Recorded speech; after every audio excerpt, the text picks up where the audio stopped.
Thank you. Thank you, Senator Collins. Senator Schatz. Thank you, Chair. Attorney General, thank you for being here. I want to start with the enforcement of the Prison Rape Elimination Act. There was a recent report from the Bureau of Justice Statistics that showed more than 2,000 incidents of sexual harassment and misconduct by corrections staff in federal facilities. What is the department doing to ensure that the Bureau of Prisons, corrections officers, and other staff members are taught from day one how to address and, more importantly, prevent PREA violations? PREA is an extremely important act, and I know you had an important role in getting it passed. As you know, we have a new director of the Bureau of Prisons, and she has committed herself to focusing on this problem like a laser. She is establishing new training programs in this area. Our Deputy Attorney General has set up a working group to go over all the problems that have been discovered in a series of our own U.S. Attorney's Office and Inspector General investigations to solve, to work on these problems. As you know, all of the Bureau of Prisons facilities are audited every 3 years under PREA, and we get reports every year, so that's how we know about these problems. But accountability is obviously another important factor here, and as I'm sure you know, last week on March 22nd, the former warden at FCI Dublin was sentenced to 70 months for multiple convictions involving sexual abusive conduct. And we have a quite aggressive effort to root out those who are committing criminal acts in abuse of their positions of authority.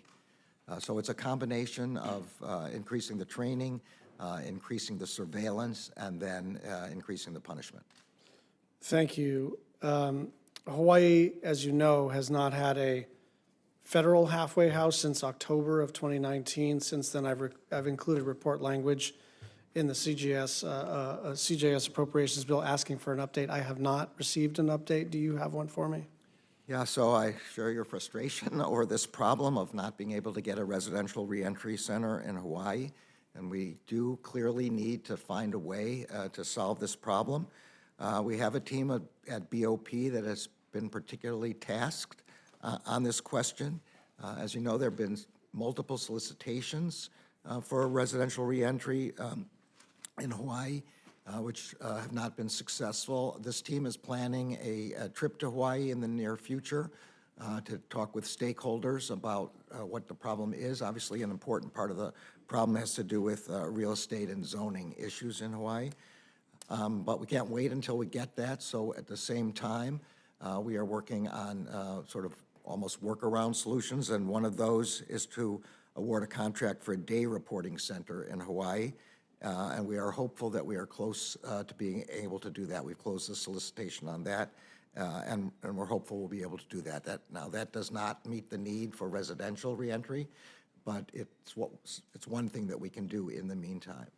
I'm grateful for your concern about this. This is certainly pushing us on this. And I'd offer when the Bureau of Prison team goes out to Hawaii, if you want to meet with them either before or after, I think it would be useful from both points of view. Please, thank you. Let's talk a little bit about President Biden's executive order on police reform.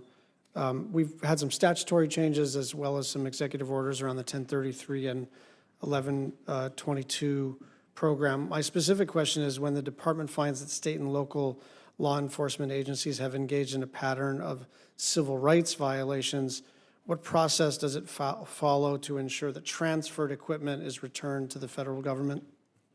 So as you know, the President's executive order prohibits transfers of certain military-type equipment to law enforcement agencies. Our own law enforcement agencies are in compliance, and from FY22, onward, the Office of Justice Program grants have restrictions that prohibit the purchase or transfer of the list of prohibited military-type equipment.